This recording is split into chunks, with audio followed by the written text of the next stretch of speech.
Machiavelli said, the reason there will be no change is because the people who stand to lose from change have all the power.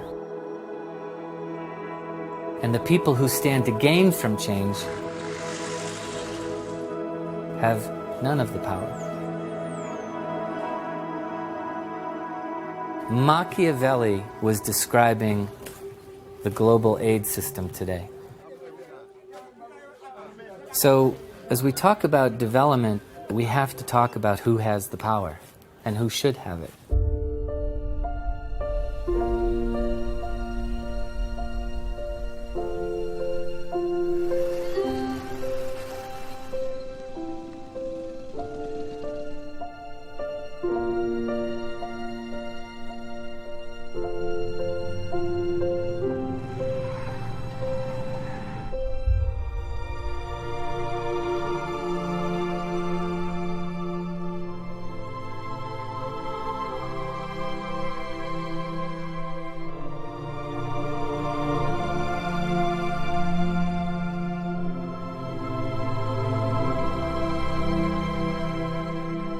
There's a certain paradigm in which we try to help the poor. And it comes with underlying assumptions and images about poor people. It comes from a good heart.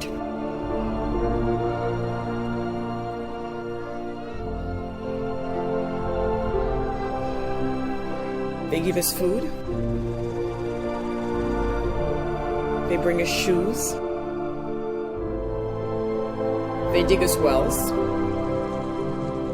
They encourage others to give. Give now, and lives will be saved. Thank you. We're going to end extreme poverty. We're going to make poverty history. That's what's fallen to us to do. The problem is, it does not work. The way that we help the poor needs to change. Everybody knows it. It's failed everywhere it's been tried. Everybody talks about it. Paternalism, the old way we did development, is no match for partnership. And yet, the icons of charity remain the same. It's not simply foreign aid, or religious charity, or NGOs, or social entrepreneurs. The rich patronize the poor resent the rich. Every 10 or 20 years, we try something new. And then 10 or 20 years later, we look back. What we find is that we're looking at the same broken system. The name of the system is paternalism.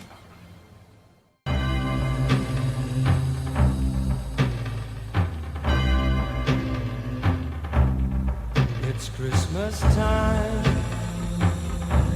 There's no need to be afraid. At Christmas time, we let in light and we banish shade. The Christmas song raised awareness, and it was in response to a particular crisis. I understand that. But it also perpetuates a false image of Africa as barren and a sentimental image of Africans as helpless and dependent.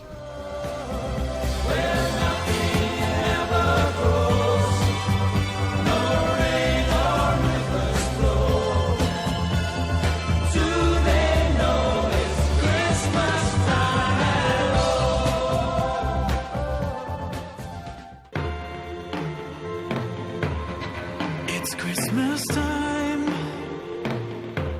There's no need to be afraid. And here we are, a generation later, and the same song, the same images are back. With the same lyrics, the same silliness of Africa not having any rain, not having any river, and us Africans not knowing that it's Christmas time. People are taking these songs so to heart. And the Gleek generation are taking songs like Do They Know It's Christmas and reimagining them and rearranging them and, you know, doing their thing to them. And that gives new life to that idea. Makes me very happy indeed.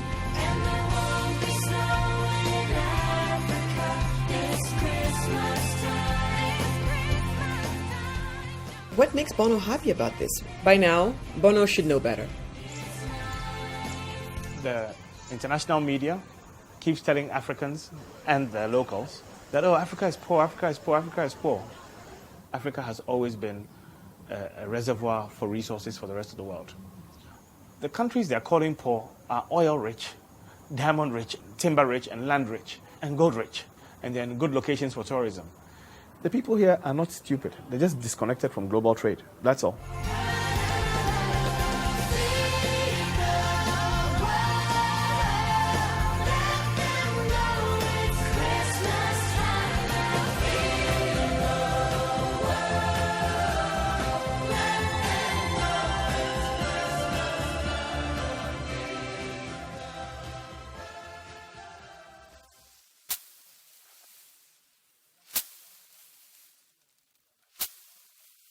Since 1981, the United States has followed a policy until the last year or so we started rethinking it, that we rich countries that produce a lot of food should sell it to poor countries and relieve them of the burden of producing their own food. So thank goodness they can leap directly into the industrial era.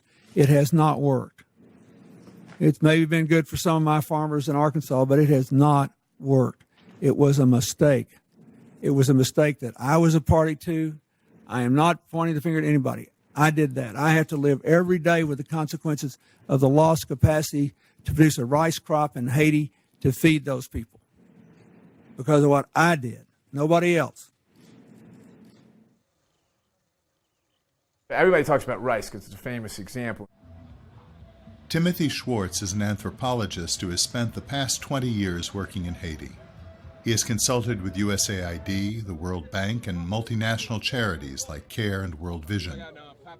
He chronicled his experiences in his book, Travesty in Haiti, a true account of Christian missions, orphanages, food aid, fraud, and drug trafficking.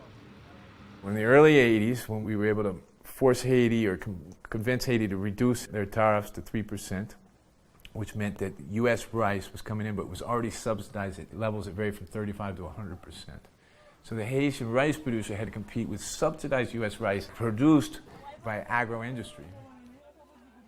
Agricultural subsidies are a huge distortion for world markets, particularly the poor. They happen because local interests want to protect their markets. And they do that at the expense of other countries that don't have the same power to negotiate the bilateral agreements with large powers like the U.S.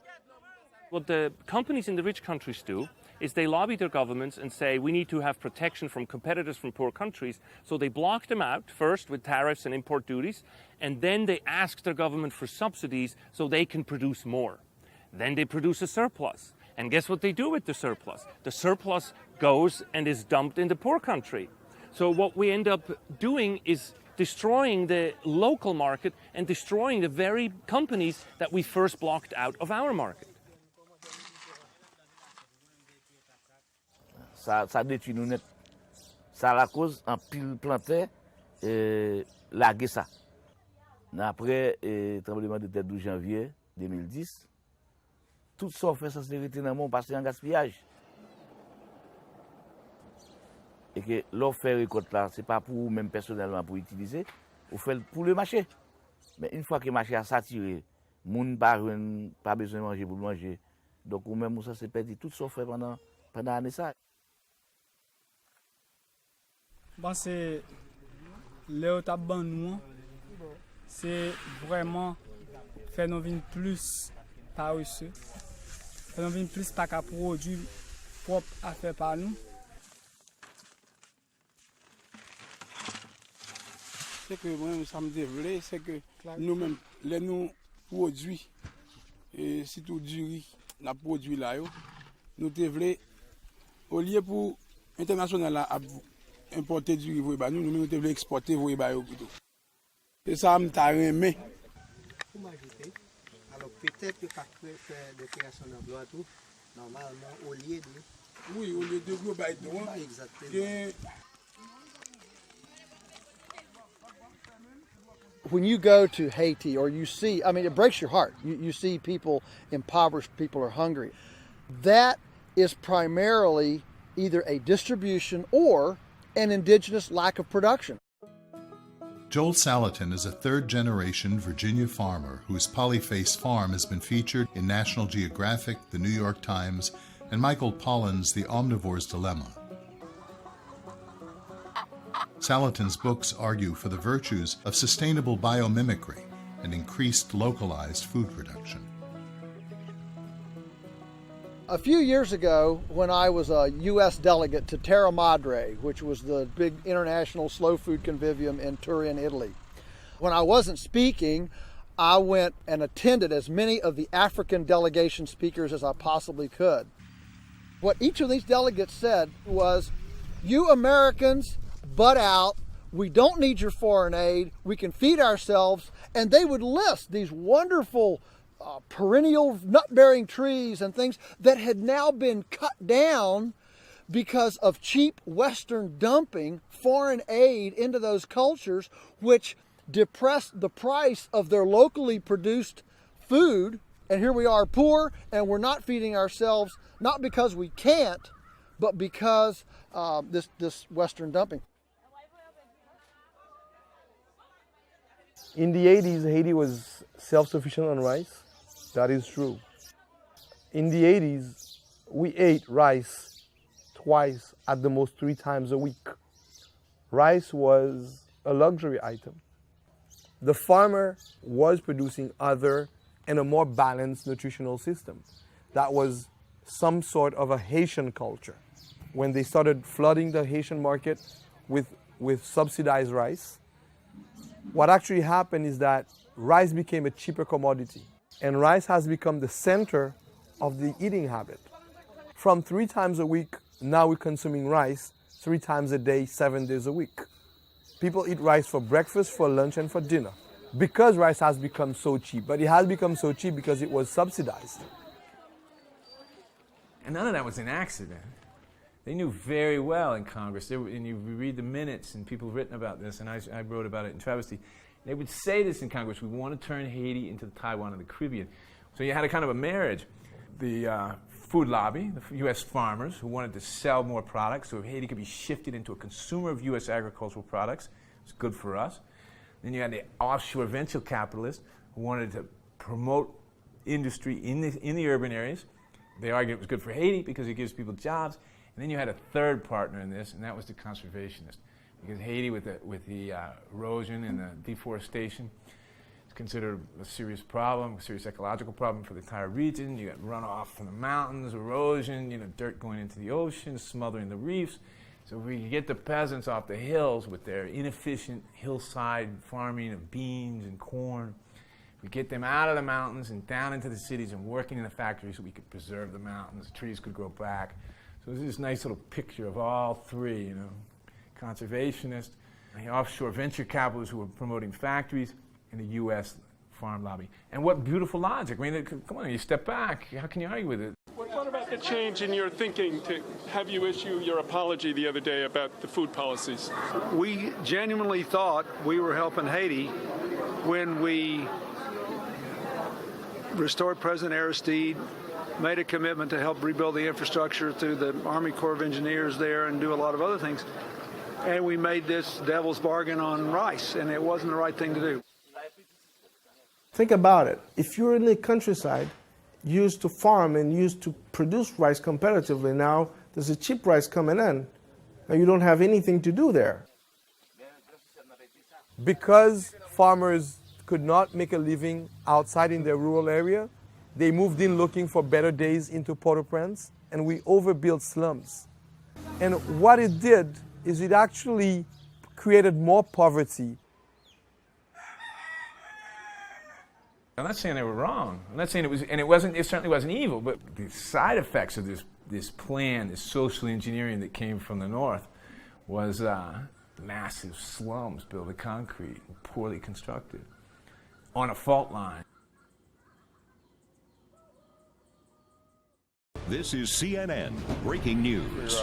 If you're just joining us, we're following the breaking news out of Haiti. The largest, most powerful earthquake in the region's history has crippled the country, measuring 7.0. Its epicenter was just a few miles outside the capital, Port-au-Prince.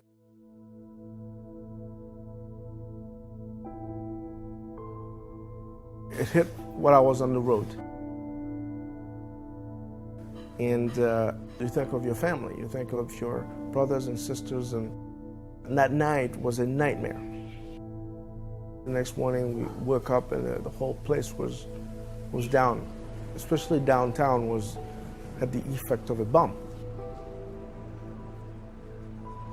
After the earthquake, there was a lot of needs, and it was good that people came in and started helping. The problem is that the short-term natural disaster turned into a long-term unnatural disaster.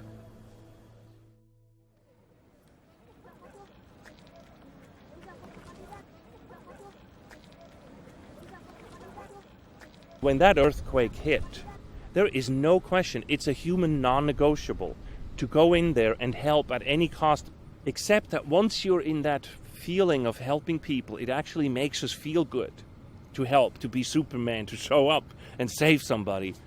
And then we don't let go.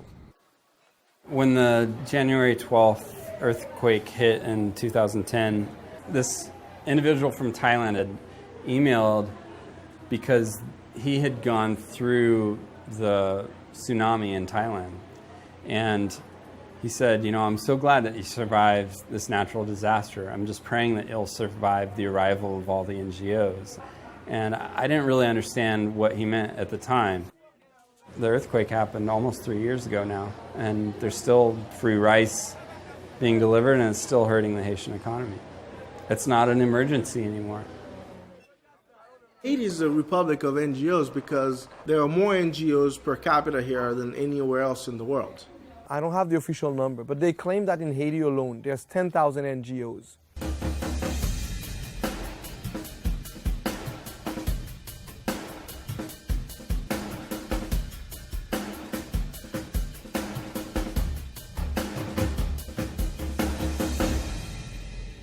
The NGOs, they do some help, but they're trying to find ways for them to keep giving away free stuff, as if they didn't want the Haitians to stand up for themselves. Do you see what I mean?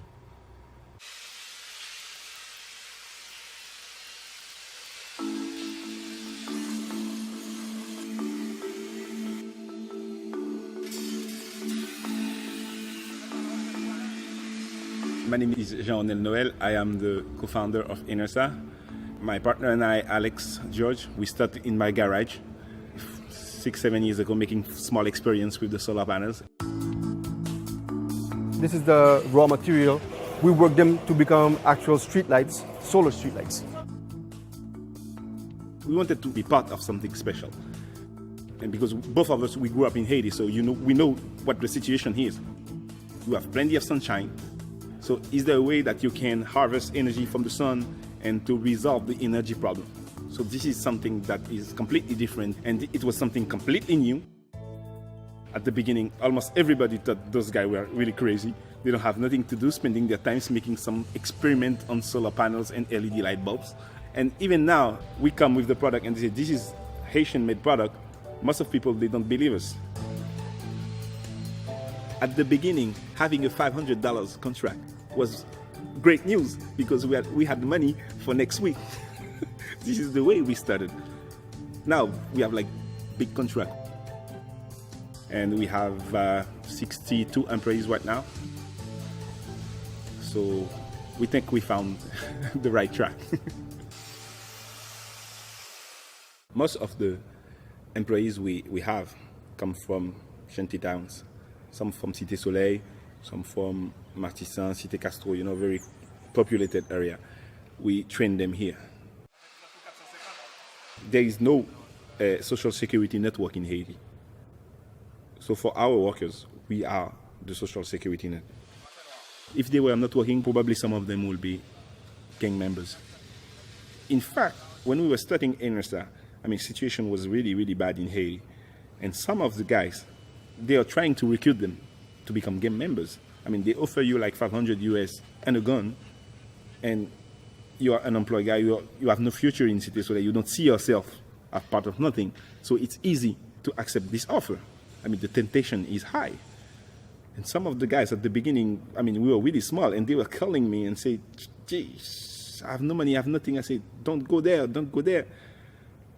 because you have no future in the gang.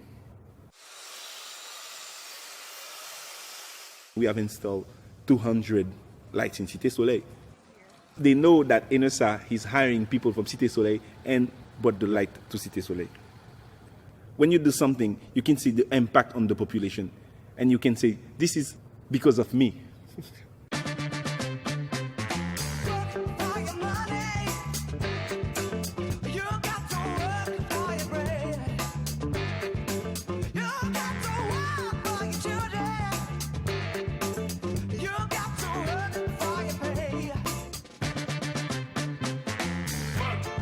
Travail moi dans ça bon, c'est un paquet de bagailles.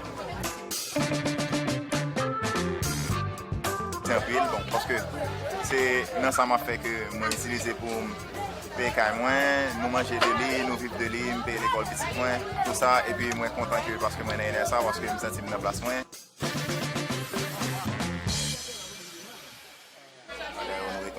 Mais ici, c'est une communauté que m'habitue ensemble avec eux, je vis avec eux depuis longtemps, depuis 28 ans. Donc on aime, je connais eux, je touche ensemble avec eux, ils aiment tout. Et ils aiment ça m'a fait, ils aiment ça, tout le monde a aimé.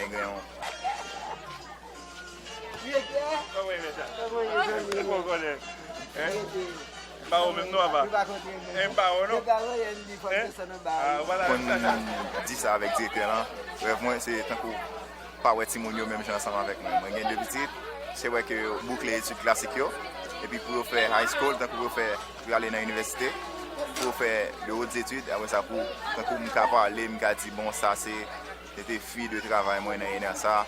OK. Prends soin petit moi Timonio arrivé, me bien content de vivre comme ça.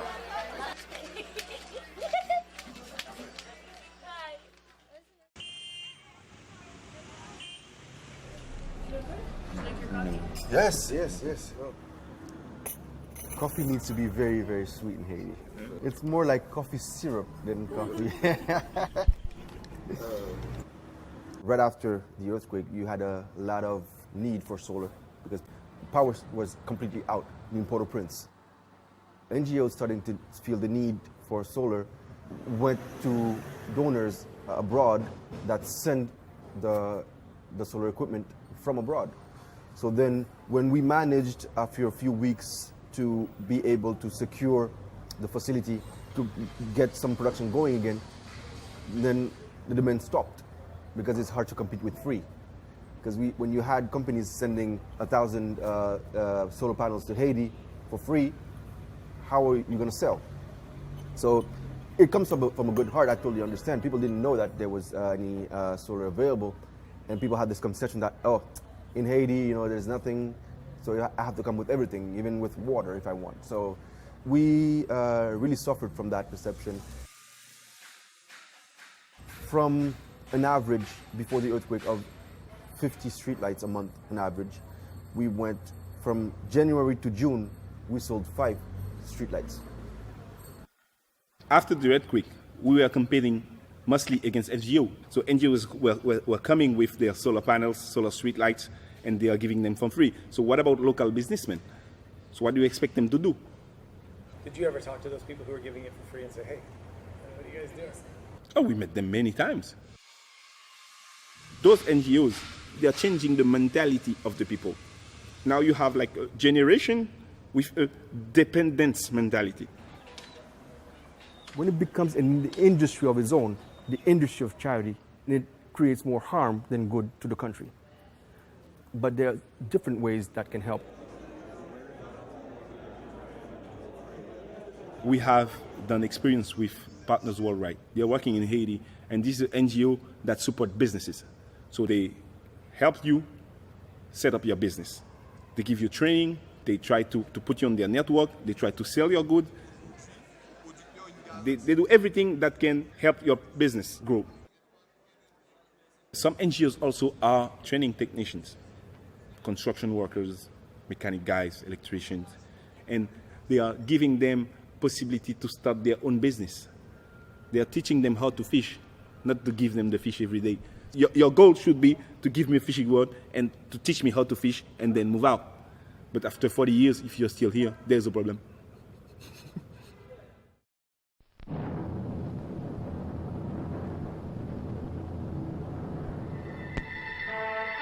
The current model of development began in the wake of World War II and the end of colonialism. Many believe that one of the causes of the war was the catastrophic economic condition in Europe in the 1930s. As the war came to an end, leading economists and delegates from around the world met in Bretton Woods, New Hampshire, to create organizations that would help stabilize the international economic system. They formed GATT, the General Agreements on Tariffs and Trade, later to become the WTO, the International Monetary Fund, or IMF, and the International Bank for Reconstruction and Development, known as the World Bank.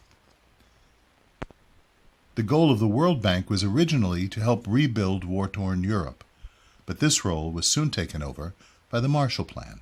In Washington, George C. Marshall made known the principles of the plan that was later to bear his name. There's no doubt whatever in my mind that if we decide to do this thing, we can do it successfully. Later, President Truman drove to the Capitol to put the Marshall Plan for European aid before Congress. I'm here today to report to you on the critical nature of the situation in Europe and to recommend action for your consideration. As Europe's war-torn economies began to turn around, many credited the Marshall Plan as playing a key role in jump-starting their growth, and this approach of providing foreign aid became the model for helping the developing world as well. The idea was that if you could build up infrastructure, electricity, and education, it would spark the process of economic development, and countries could make the leap into industrialism. The World Bank found its new mission promoting development in Africa, Asia, and Latin America. Today, the Board of Governors of the International Bank for Reconstruction and Development and the International Monetary Fund meet for the first time on the continent of Africa. Foreign aid, or what's called official development assistance, consists of government-to-government transfers and can take the form of grants or loans. Tax dollars go to governments and international organizations, which transfer funds to governments in the developing world for things like food, infrastructure, and healthcare. The aid may include contingencies requiring recipient countries to implement policies the donor countries deem beneficial. Over time, as foreign aid has expanded, consultants, non-governmental organizations, and charities also receive aid money from governments to implement projects, and will often contract with additional charities and NGOs.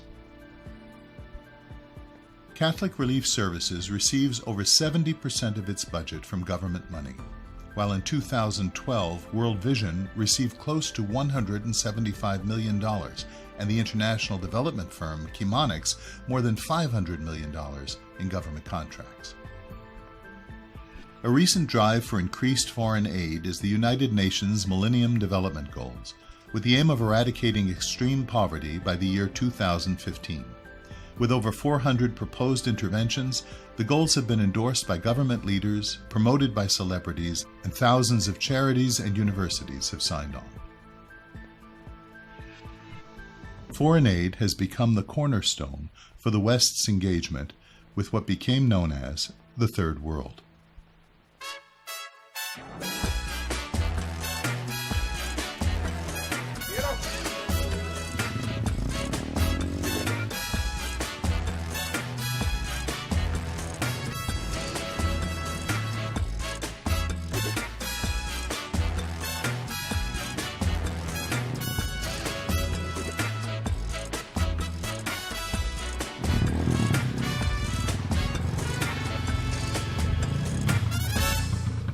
The nice explanation for development, the sympathetic explanation is to relate it to the Marshall Plan, relate it to the developing of Europe and the idea that we could go into the developing countries and help build an economy and build infrastructure. And so, yeah, the nice way to say it, and what people who are involved in the system, USAID, and all these guys, they all trace themselves back to the Marshall Plan because it was a success. And yeah, that's the nice twist on it. I think a better way to understand it is in the context of the Cold War, competing for the resources, and a neo type of colonialism. You know, I've talked to Haitians saying, you know, we had colonialism, we had neo-colonialism, we had neo-colonialism, and now we have développement, which is just another colonialism.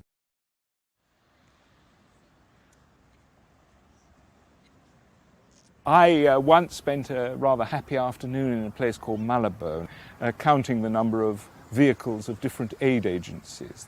Theodore Dalrymple is an English physician who has worked in Tanzania, Zimbabwe, South Africa, and the Gilbert Islands. He returned to the United Kingdom in 1990, where he served as a psychiatrist with prisoners and in inner-city Birmingham. He is the author of numerous books, including Zanzibar to Timbuktu and Life at the Bottom. Malabo was the capital of Equatorial Guinea, where the first democratically elected president killed or drove into exile approximately a third of the population, and he used to keep the national treasury under his bed. When the president left the capital, they turned the electricity off as being no longer required. So I counted the number of aid agencies, and I think I counted in about 3 hours, I counted 27 in sort of large white Toyotas, air-conditioned of course. And really the devastation of Equatorial Guinea was very good business for them. The salary is very good. It tends to be tax-free. Unlike your life at home, you will have servants. And I think it was Schumpeter who said that one servant is worth a household full of appliances. A lot of the donor agencies, when I see the country heads driving around in the posh cars and living in the big houses, I see multiple colonial governors. This is the new face of the colonial governor. Ghanaian software entrepreneur Herman Chinere Hesse is the founder of SoftTribe and BSL. He began in 1991 working out of his parents' home to develop a line of software especially suited for the developing world, and then began selling door-to-door. A leading technology pioneer, he has been called the Bill Gates of Africa and has been featured on BBC and in newspapers around the globe. He is now working to connect rural entrepreneurs to wider markets through innovative smartphone applications. I think that the World Bank and a lot of such donor organizations have an agenda outside the development of our countries. To a large extent, our governments have been held captive by the donor agencies, the international donor community, who are not, in my view, particularly interested in seeing the growth of local business, because then the tax base will represent a revenue source for the government and therefore put the international donor agencies out of business. Thank you very much. Thank you for your patience. We are no longer getting excited by aid from IMF, from the World Bank. They perpetuate your misery by giving you a loan, make you a slave, economic slave, because you are chained by the loan. So it becomes a way of colonizing the economies of the poor countries. Now, there are a lot of Africans who are very angry at the condition of Africa. The cheetah generation is the new breed of Africans. They're not going to wait for government to do things for them. That's the cheetah generation. And Africa's salvation rests on the backs of these cheetahs. In contrast, of course, we have the hippo generation. The hippo generation are the ruling elites. They are those who have monopolized political power. And they are those who are stuck in their muddy pedagogical patch. And they believe that the only way you can solve the problems in Africa is by giving the state more power and more foreign aid. And it is on the back of this hippo generation which the United Nations, the World Bank, and the IMF have been trying to hitch a ride with this same old aid-driven boondoggle. And that's why we're not getting anywhere in Africa. Out of the 54 African countries, only 16 of them are democratic. Now, these leaders stay in office 10, 20, 30, and even 40 years in office. And they don't even step down. They groom their sons to take over. Africans are fed up with this kind of leadership. When people support more foreign aid for Africa, the more they're condemning us in Africa to live under dictators who will not respect our rights to access to rule of law.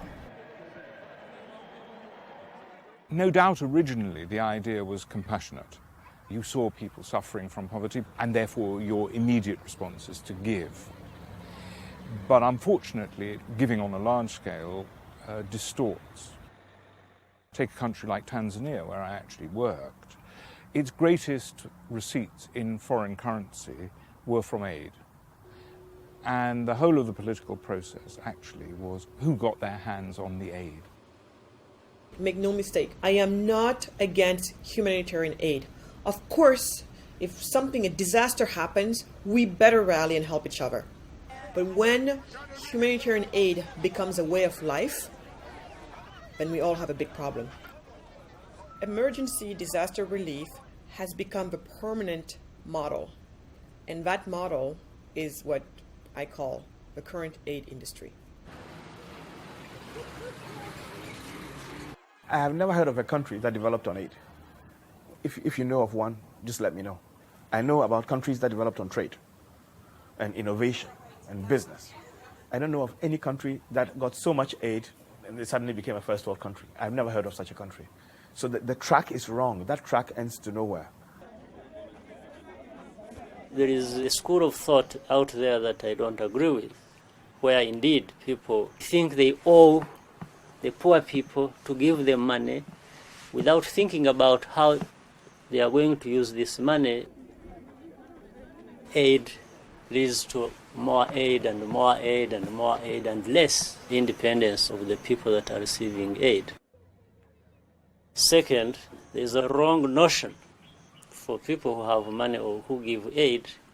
They feel good that they are helping, but the best way to help is to help people to be able to stand on their own. Our governments are not encouraged to buy local. Now, when we talk to the international donor community, they say it's not their policy and that we're in cloud cuckoo land. When we talk to the government says, hey, we're not allowed to buy with donor money local products. That's just the way it is. It's their money, they decide who gets it. For example, 5 companies in Ghana got together to bid for a contract together. Now, everything was going very well. We were competent to do the work. Guess what happens? We're bidding against some European companies. One of the companies got their government to loan our government money, very soft loan, for the project. Our folks in the government said, hey, you know, we love you very much. Nothing beats free money. We lost our money. You know what we ended up doing? We ended up working as subcontractors to the Europeans. They gave us the worst part of the business. The most difficult and least profitable part, we wound up doing it because we were better at doing the work. So they got the best of both worlds. Their government paid. We ended up doing the work. They took the money. That's not development. That's not assistance. That's thuggery.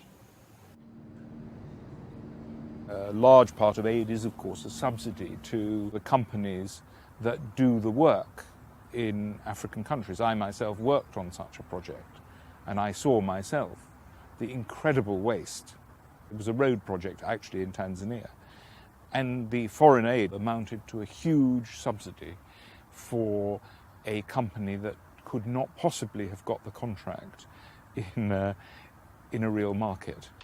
And these can amount to hundreds of millions of dollars.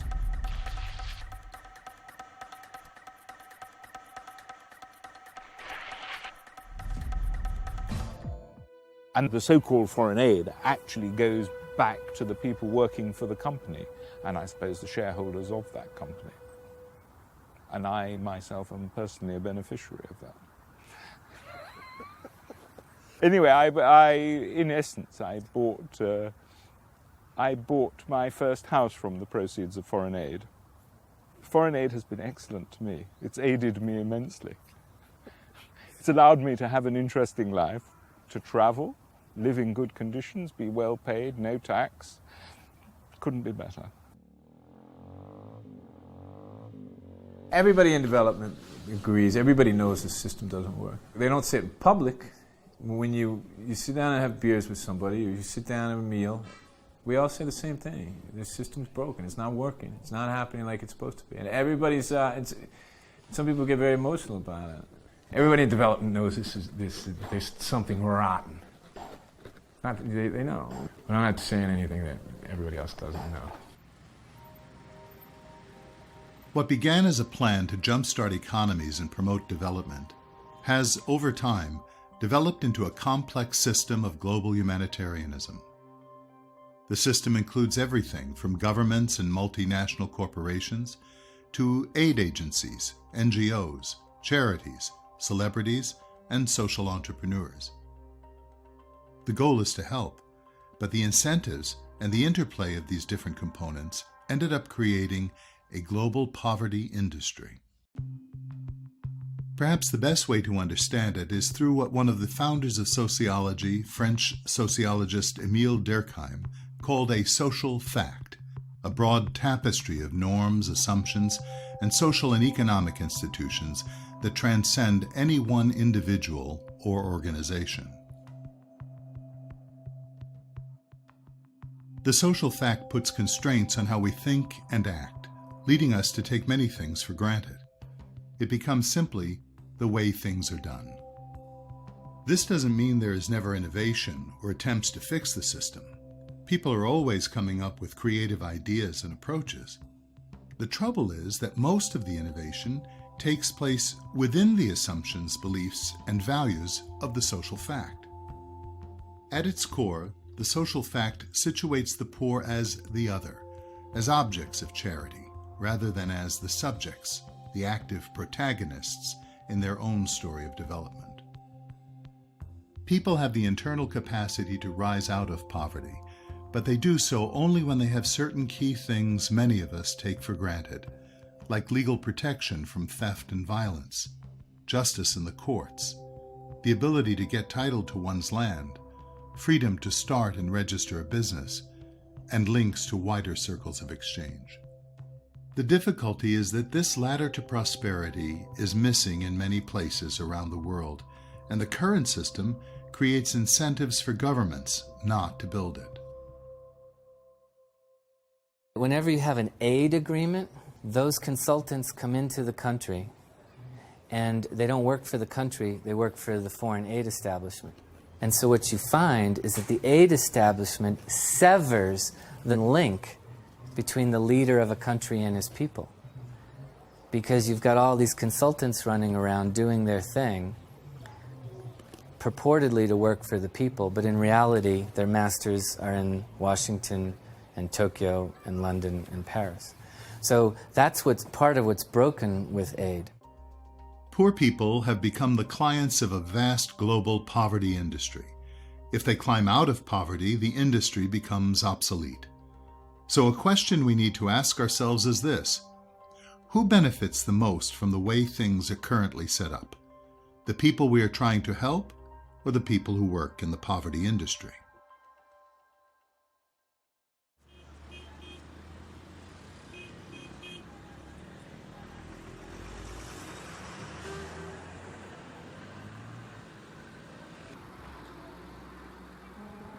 When I was growing up, we didn't have second-hand clothing from Europe and the US and Canada in Kenya.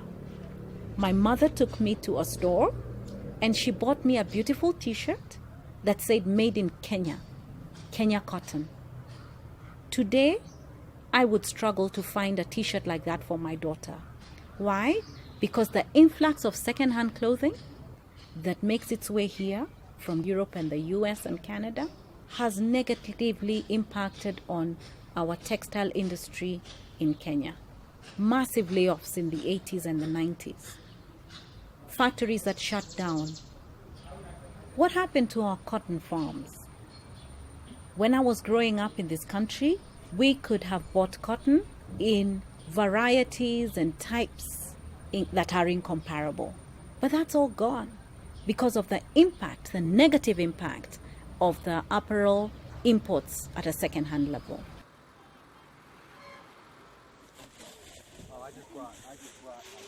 Growing up, the model that I saw was this model that we would have a shoe drive at church, and we'd all give our excess shoes and then our shoes. We never knew what happened, but we knew that we were responding to this desire that we had to help the poor, the vulnerable. What I experienced living overseas, especially in Rwanda, was the end of the story. The collection in some ways is the easy part. The distribution is where there are a lot of complications. And I have my eyes open to this through a friendship with Jean. And Jean was a friend in Rwanda, and he told me the story that after the Rwandan genocide, that he had a church from Atlanta that started sending over eggs and ended up just distributing eggs in his small community outside of Kigali. And this seems like a great thing to do, right? The church wanted to help after the genocide. But Jono, a few years before, had started a small egg business himself. He put this investment in all the materials that he needed to start this egg business. His business was starting to grow, it was starting to take off, and then all of a sudden, in one summer, there became this surplus of eggs that were flooding the market in his area. And so this desire that the church had to really take care of a need, it did take care of a need, but the problem is that it put Jono out of business. He ended up selling his hens, and then the next year the church decided to focus its attention to somewhere else in the world. Jono was out of business. No one else was there providing eggs, and so they had to bring the eggs in from another community. So this desire to help in that community, according to Jono, actually had a long-term negative impact on that community.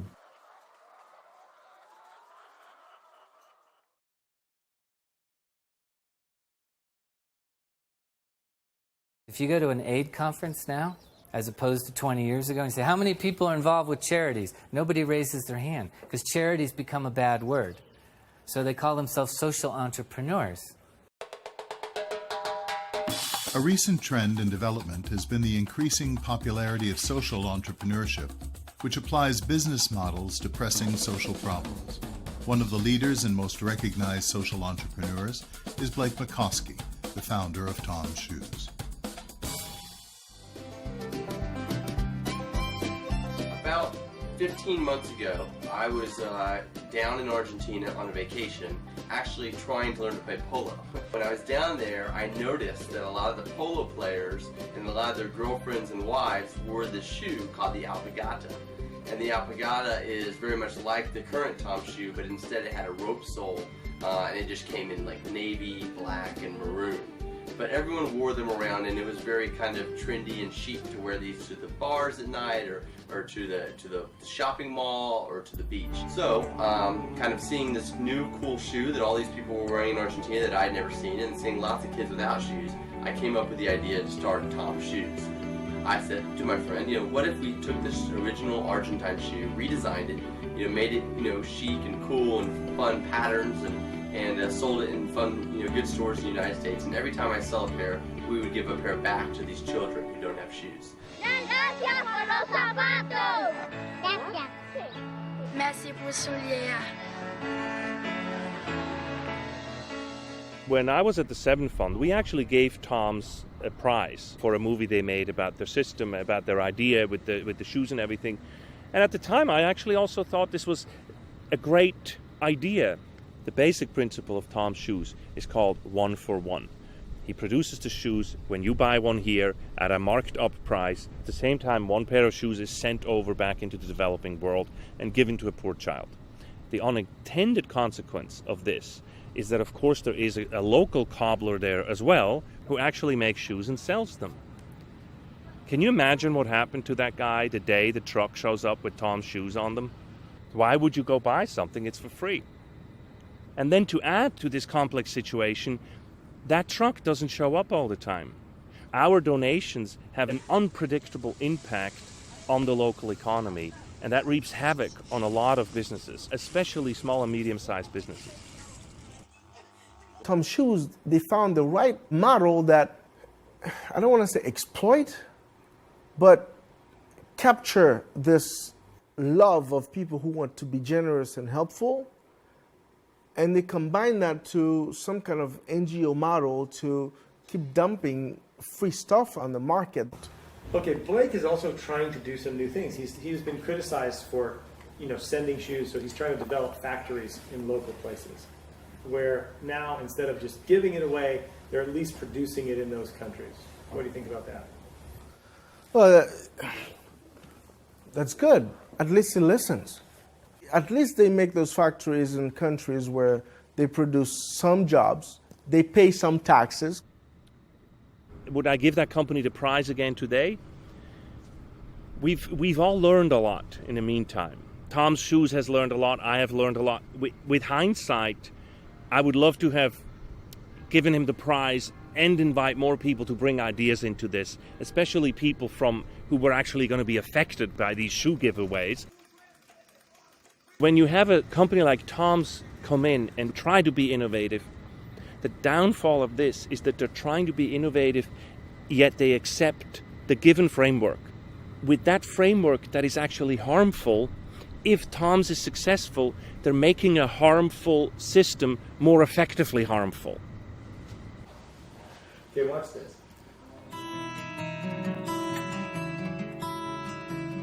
What if I started a shoe company, and every time I sold a pair of shoes, I gave a pair away?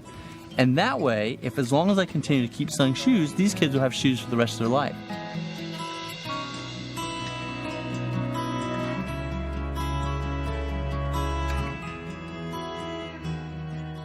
Okay, what do you think about that? Look, there's no word to describe this.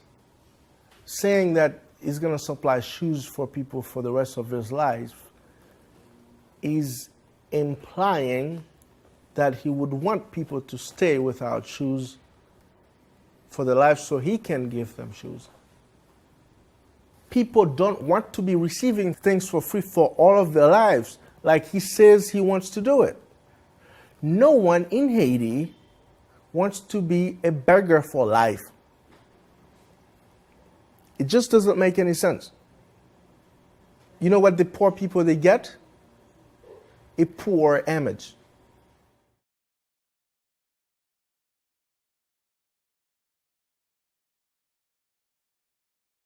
The first thing I would say to those who say that we must come and give, otherwise these people are incapable of improving their situation or getting out of their poverty, is to ask them why. Why do you think that? Why are these people uniquely unable to get out of their poverty? Are you actually saying that they're in some sense inferior beings? Are they different from us? Can they not think for themselves? Is there not evidence, in fact, that when given the opportunity, they do, in fact, get out of poverty themselves? And secondly, I would say that actually what you need to do is live in the country for 2 or 3 years, not just fly in, say, my God, isn't it terrible? You know, all those babies with bloated stomachs and things. No doubt it is terrible. But compassion is not simply vehement expression of a point of view, and that the compassionate person has to consider the practical effects of what he is proposing.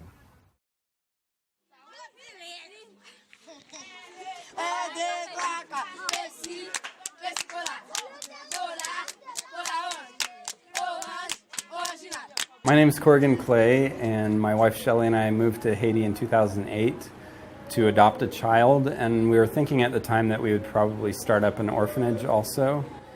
I saw a picture of a little Haitian kid on the internet and fell in love with the idea of Haiti and a child from an orphanage and being able to give a parentless child a family. So today we met Whittleson for the first time, and he gets to stay with us in the hotel in Port-au-Prince, Haiti, or somewhere near there. And he's my new brother. Yeah. As we were pursuing adoption, the orphanage director had asked us if we wanted to meet the child's mother. And we were kind of surprised because the thought was, well, wasn't he abandoned by somebody, or didn't he lose his parents, that kind of thing. The director of the orphanage said she comes to visit him every couple weeks. I was shocked, and I said, you know, why does she come to see him? And he said, well, she loves him and she wants to make sure he's okay, and she brings him gifts and things. Then when we met her, I asked her, you know, why did you bring him to the orphanage? And she said, I just didn't have enough money to feed him. I didn't have a good place to live. I was in City Soleil. There's like gangs and violence. And so the orphanage was the best solution for him. So we asked her, if you would have had a job, would you have kept your child? And she said, of course I would. Yeah. And it was like this shock, you know, of I'm spending $20,000 on this adoption to be able to raise a child that this mother wants. And the injustice of that really took me. We began to have conversations with the families of these children and with the children themselves. In the orphanage we were in, there were 24 boys that we were taking care of at the time. 2 of them did not have living parents. As we started to learn about other orphanages too and ask questions and things, we found out that was fairly typical. That I would say conservatively, roughly 80% of the kids in orphanages in Haiti are not true orphans, but are poverty orphans.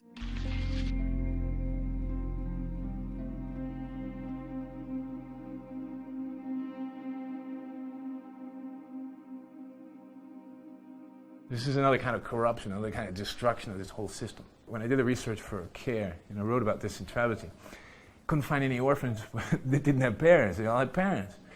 And when you really get into it, well, of course they have parents, because orphans are a coveted position. It's school, it's books, it's maybe even a visa, maybe even an adoption. But it does perverted things at the lower level of the system, you know? Some parents, because they cannot take care of their child, and they hear that somebody's opening an orphanage because some donor wants to do good and wants to open an orphanage, because he hears that Haitian children are dying or suffering, the parent would turn their own kid to the orphanage and would often go visit the kid once a month.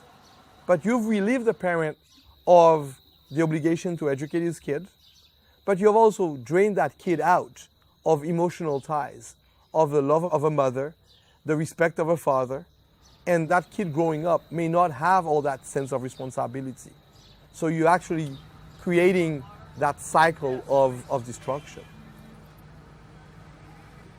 After living in an orphanage for a year and getting to know the language and the culture and the people and really building relationships, we began to kind of see that the system of addressing the needs of orphans was actually a system that was creating orphans. The way that charitable organizations are addressing orphans in Haiti is symptomatic of a larger belief that says these are issues that must be addressed versus these are people that must be addressed. Issues are addressed institutionally, programmatically. People are addressed in their story, in reflexive dialogue, through questions and listening. There was one child in particular in the orphanage we worked in that when his adoptive family was coming to visit, I asked him, hey, are you excited? I mean, your mom and dad are coming. And he goes, they are my mom and dad. I said, oh, well, I know they're not yet, but they're going to be. They're adopting you. They're going to be your family. He's like, no, they're never going to be my mom and dad. This child was about 14. He said, no, my mom and dad are here in Haiti. I know them. My Haitian parents told me that I'm like the special kid in the family, that I get to go to the orphanage. I'm just going to go to the United States with these people, but they're not really my family. I said, well, you know, their expectation is that you're going to be a part of their family. And they'd probably be really hurt to know that you have no intention of really being a part of their family. We've adopted 2 Haitian children, Jackson and Ember. Ember's mother died after childbirth, and Jackson's mother abandoned him at the gates of the orphanage. She came with him and then was supposed to bring back papers relinquishing him, but did not. This is Jackson right here.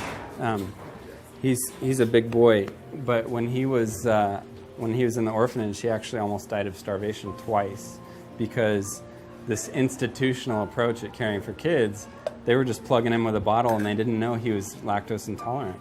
And so he was throwing up all his food and just almost died twice, had to go to the hospital. And obviously now he's eating just fine. How are you doing, baby? We're advocates for adoption.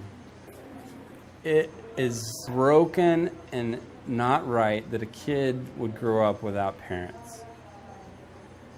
That's the very same thing that influences us to say, don't get involved with orphanages and adoption that are separating kids from their parents.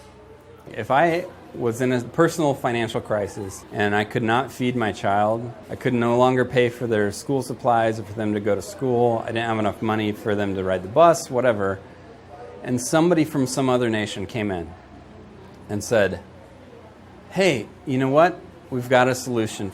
What we'll do is we'll set up a house where all the kids that have that problem can come live. They're not going to be your child anymore. You're just going to have to give them to us, but we'll make sure they have everything they need. Is that the solution that you'd want?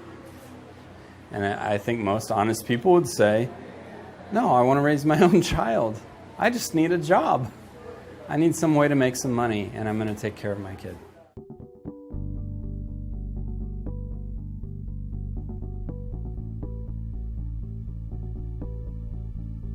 So we had an intern who was there for the summer, and she knew what my vision was as far as starting some sort of artisan thing. Because we had a bunch of people in our lives, and there was about 4 women who had either given their kid up for adoption already or who were at risk for that. And so she said, can I invite them over for 2 days a week and just teach them how to make earrings? I was like, great, let's do it. Bonjour. Comment est? December of 2009, we had a fair here in Haiti, and I think we sold $800 worth of product, and we were so excited. We kept growing. We had about probably 16 to 20 artisans working. It was in our house, in our living room, in our garage. And then probably 2011, we started getting into retail. We got involved with designers like Donna Karan. We've been carried in stores like The Gap, Walmart, Disney has stuff. In 2011, in the month of December, we sold $100,000 worth of jewelry. We have about 220 people right now working. My vision is 1,000 people.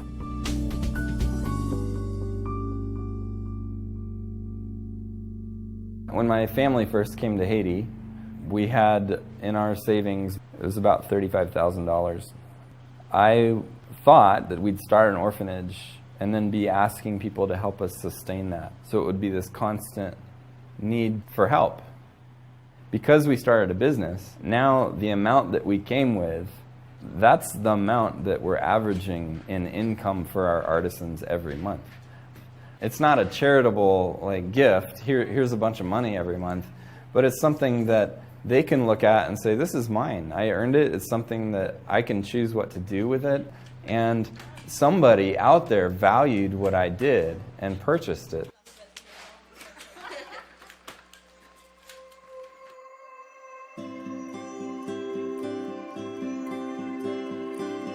Maculin is a miracle story for me. I was walking home one day and walked up to my gate, and there's this woman sitting on the ground in the dirt with a baby in her arms. She was covered in scabies. Her baby's covered in scabies. They hadn't eaten. She came here looking for an orphanage. The last thing I wanted to do was send her to an orphanage. And I said to her, you know what? I'm going to make you a deal. Go get all your kids, come back here, and I'm going to invite you to work with us. And I'm going to just try it. Here she is in Port-au-Prince with her kids. She's not making any money yet, so she goes to live in a tent. En fait, moi-même, l'homme te vin dans tête nan, mes premiers sky me vin ouais, mon seul petit pièce sky pour ma vivre avec ti moun yo. Comment vin de tête nan vraiment chaud. Il vraiment chaud, il fait mon malade, il baille maladie. Vraiment pas vivre avec. Her kids were in a horrible situation, but she started to work.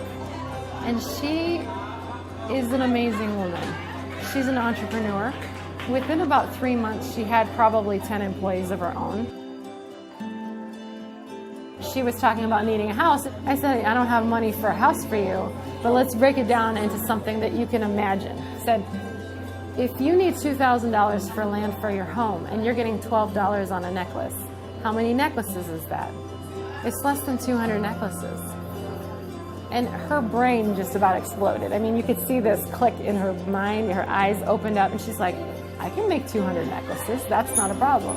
And it was about 6 months or something, and she bought her own property.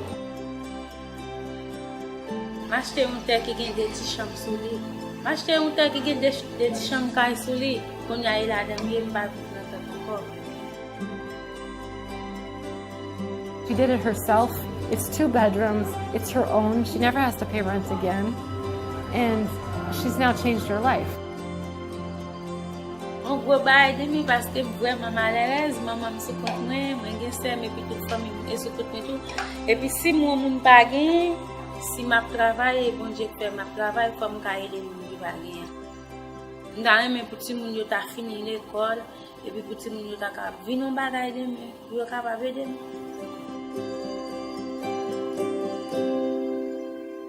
Non bois pour yo sèche parce que mais regardez. Ça va bon, no?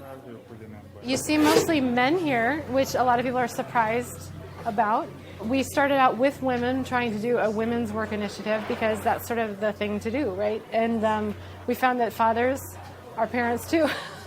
And we also found that in a family situation, if mothers are all that is needed, what role is there for a father? And that sort of contributes to the situation in Haiti of fatherlessness. Most of the guys here are fathers, and they're working to take care of their kids. He's got a baby on the way. He's got 2 children. He's got a baby, you know, and they're all doing a good job being fathers to their children right now. I think my biggest concern in even doing this interview is that I don't want to come across as critical to those who have helped and who have tried to help. As we grow and we learn and we figure things out in the same way that I've gone through that journey, that there is a better way to help. Giving power to the parents is exponential in how many kids you can help. I've estimated with 250 employees, we're helping at least 750 children, possibly 2,000 people if you think they're supporting their whole families. I mean, there's no orphanage that can be sustainable to take care of 750 children. I mean, an orphanage of 100 kids has to have a minimum of $400,000 a year. And they have to fundraise for that. And they have to pull out their flies on child pictures, you know, in order to do that, which then creates this whole model of those poor people, those poor desolate people. They're not desolate. They have hope. They have a way to get out of it. There's a way to fix it.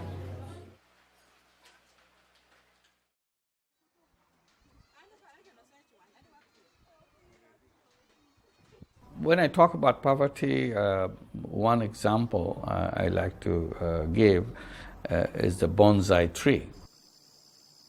Go and look at the tallest tree in the forest and pick the best seed of that tallest tree and plant it in a flower pot. You get about a meter high or less than a meter high plant. So what's wrong with this little one? The wrong thing is the flower pot. If you had planted in the real soil, it would be as tall as the tree that you saw in the forest. I said poor people are bonsai people. Society doesn't provide them the base. The laws and the institutions and the policies do not allow them the base. So they remain stunted, and we call them poor people. My name is Joshua Omoga. I'm a businessman operating a shop within Kibera. I left my rural area to come to Nairobi to search for a job and better my life. I borrowed some money from a friend. I started by selling vegetables by my doorsteps. I live in the same place I work, and the space is very small. Now, the place is not mine, so you cannot expand it. It's not easy to register the business because Kibera has temporary structures and the government does not recognize temporary structures to be registered. So that's one of the challenges I'm facing. For now, I'm saving for my son so that when he reaches the time he's going to start his school, primary level, I'll be having something in the account to support his education. My future plan is to invest heavily in my business, and I'm planning to relocate from Kibera to another place where life's more better than in Kibera, and register my business. One careless romantic vision of the poor is that they are being so exploited that they should just be left to retreat into self-sufficiency. You know, the organic, holistic peasant, uncontaminated by the dirty business of a market economy. And of course, that is just romantic nonsense. People who retreat into subsistence disconnected from the market are poor. The only ones who are not start off as investment bankers and then go and live out this romantic fantasy. And that's fine for them. It's no good for today's poor. Today's poor need all the connections they can get. I'm frustrated with this idea that poverty means living on $1 or $2 a day. That is a very bad way to state the problem. Being poor has something to do with being excluded from networks of productivity and exchange. That means cell phones, internet, banks, financial systems, educational systems.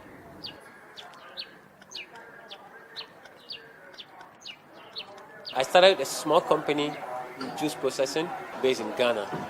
Started pineapple juice with 4 or 5 workers, including myself.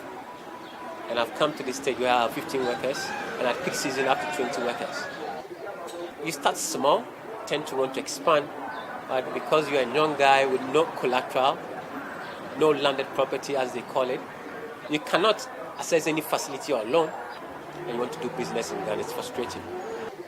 At this stage, it's more difficult because you can't move to the middle stage that you really can make some money. Because now you need to access sizable amounts of money, which family cannot get, or friends cannot get, and you have to pay those interest rates. It will kill your business.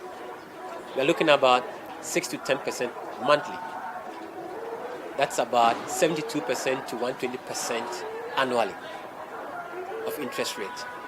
There is no business that you can make such profits that you can pay off your loan with such interest. That one is the pineapple that they grow. In Ghana, we have small microfinancing companies that tend to lend out to market women, small shops. That microfinancing companies, we have a lot of them in the system. Then there are the big banks who tend to lend out to big companies. So there's a gap. There's a gap between the small and the large scale big companies. But in between them, we don't have those who want to lend out to the SMEs. They put all the papers around that SMEs come for loan. You go there, they don't give it to you. The process is so long. Plus, you definitely are not going to get it. For someone like me who doesn't have a landing property, who doesn't have a land or a house. So growing is virtually difficult. You are a standstill. If you look at a distribution in prosperous countries, you see that most companies are small and medium size. If you look at that same distribution in emerging markets, in poor countries, you see that there's a lot of very small companies and a few very large companies and nobody in the middle. This is called the missing middle. And that is so important because that middle is what creates prosperity. So it's not that people don't have the capacity to be much more efficient, it's that the access is not democratized. One of the key factors that creates inclusion and fairness for the poor is justice in the courts, or what is often referred to by development economists as the rule of law. Rule of law is that I know what I am, what is the rights and responsibilities around me, and it's protected. That's the rule of law. Otherwise, it's a jungle. The most powerful one will take everything. And that's not a good idea for human society. Try and imagine a football match without rules. Well, you don't get a game going. The rules are crucial to get that game going. But everybody knows how to drive a ball. Everybody knows how to buy and sell. So there's plenty of entrepreneurship in the world. The problem are the rules. In 2/3 of the world, there isn't yet the rule of law. What makes people interested in the rule of law, the first thing that they understand is that everybody on this earth lives on a plot of land. And so if you come around and say, look, we have found rules that determine how far you can go and how far somebody else can go, how you're going to share or not share water, how you're going to have passing rights or not having passing rights, people start understanding the value of standard rules. Property rights are a terrible problem. Terrible, terrible problem. Like 60-70% of our people are farmers. Just imagine if you have 10 million farmers who have no title to the land they're farming on. We haven't got clean title in Ghana. It's very, very difficult. You buy land, you have to buy it 4 or 5 times. If you're looking for farmland as a small peasant farmer, you're looking for 5 acres to buy, you can get 5 acres from the chief by giving him a drink. But you don't own the 5 acres. So you can't go to the bank with the 5 acres as your collateral to then borrow money to buy a tractor. Last time I had a meeting at the World Bank, I asked the World Bank officials, hey, you've been working with our government all these years. You know this is at the bottom of our problems. What are you doing about it? Are you saying for 20 years you just forgot that we have a situation where anybody's business and anybody's house can suddenly come into question and they might just lose their investment and that it wouldn't encourage people to invest? I don't see that a lot of work has been done there or a lot of progress has been made there. You can't start an economy without ownership not being in question. This is my fundamental. The lack of property rights is just one area where the rule of law is missing. The poor lack access to justice in the courts and are often locked out of the formal economy by complex legal structures that only the rich and well-connected can navigate. When I use the term rule of law, I do not want for people to think that I'm saying we don't have enough laws. Most of countries in Africa don't provide good rule of law. On one end, they are completely excluded from the systems of productivity, and on the other end, they are basically choking under the heaviness of these corrupt leaders of theirs who have put together the worst laws possible to allow them to try and make it through. We ask ourselves in Peru why poor people are not using the law to create their businesses. And the running argument, of course, is that most poor people in Peru are dumb, they're not educated, they don't know how to use the law. We have got to train them. They're primitive. I had this debate with one of our lawyer friends who insisted on the previous theory and said that the law was fine. The proof is that they had established a company for me in something less than 30 days.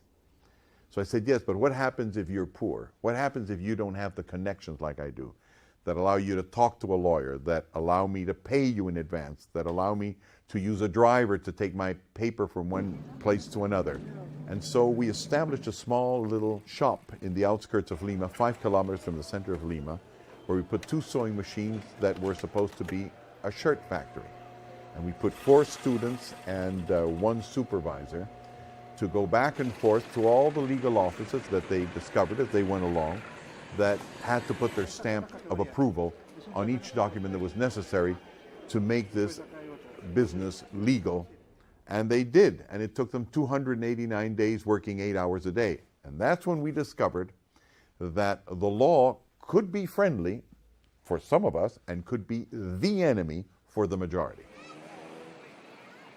And we've actually have research that shows that within each country, there's a big range in which things can happen extremely fast and efficient in developing countries. If you know the minister, if you have connections. And if you don't, you're on the other end. So it's a very partisan system, a system which is limited to very privileged people. You are stuck in a hole, in a village with all your skills and all your talent. And that's just unfortunately the way it is.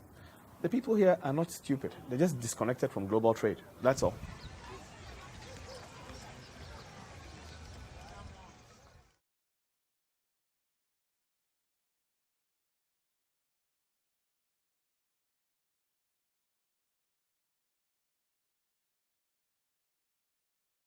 One very interesting facet, which is difficult to talk about, is the celebrity culture. You've seen it, you see Brad Pitt go to Haiti or Bono go to Africa, Angela Jolie and so on. They go with the best of their hearts, with a good heart into this, and they see poverty and they say, I want to do something. So they go to the establishment and ask to help. There, and this is the critical factor, they learn the old framework. These celebrities incorporate this message, these cultural messages, these harmful cultural messages, and turn them into their songs and activities and into what they're saying, and they're in a way selling this to the next generation. There comes a time when we hit a certain call, when the world must come together as one. There are people dying.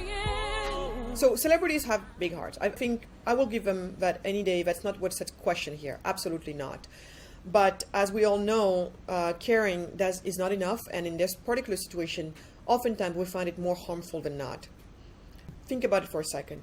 All the material that they use, all the visuals that they use, certainly in the back of people's minds, it's creating this impression that the Africans are helpless people that cannot get anything done for themselves by themselves. You are contributing to basically wiring their brains in that way. The only relationship we have to them is to helping them. People who are better off, they're wiring their brain to say, you're not my partner, to the poor person. And they're wiring the brain of a poor person to think, I am not good enough. I can't do this. And these people are better than me. They're superior to me. And this is something difficult to talk about, because who wants to point the finger at a big celebrity and saying, you're doing something wrong? If I'd had to pick one celebrity just to talk about as a point in case, I think the one to choose is Bono, because Bono has been at this for a very long time and he has done a lot in the field. People listen to him, people do what he says, and he's shown that over and again with concerts and aid and the One campaign and things like that he's done. So we're looking for 1 million Americans to email us, to join the One campaign. We're going to end extreme poverty. We're going to make poverty history. That's what's fallen to us to do. And Bono is actually, I would say, even one of the more sophisticated celebrities. His thoughts have more sophistication in it than some of the other celebrities who run around and talk about poverty. The thing with Bono, though, is, you know how he talks about rocking the world and punk and this and that? And while Bono rocks a lot on the stage, as far as the poverty industry is concerned and the quest to solve poverty, Bono is about as establishment as you can get. It's like center establishment. I think that tells you a lot about our system. My history with Bono is very interesting. In 2007 in Arusha during TED Global, I was there. Bono was sitting probably 2 seats away from me. He's very, very much pro-aid, to the point that he will stand up at a TED talk to heckle one of the speakers because the speaker was anti-aid, Andrew Mwenda. Does any one of you know a country that developed because of the generosity and the kindness of another? Well, since I'm not seeing the hand, it appears that what I'm stating is true. I can see Bono says he knows the country. Which country is that? And then 7 short years later, Bono going on record saying, commerce, entrepreneurial capitalism takes more people out of poverty than aid. Of course, we know that. Shocking, shocking. I was very happy, as you can imagine. I was like, wow. He heard us. He heard us back at TED in 2007 in Arusha. Well, there's one rock above ground that I can see now. You know what it is? It's a headstone. Big slab of granite on what we around here used to call the donor-recipient relationship. Paternalism, the old way we did development, is no match for partnership. But then, in the same tape, he's saying, aid does work, and you must be brain dead or heart dead to not get that. We need aid. Of course we still need aid. Of course we do. Does anyone disagree? Anyone apart from brain-dead, heart-dead ideologues or professional controversialists? So I am very confused by Bono. But the good news is, I do still believe that Bono is probably going to be one of our best allies.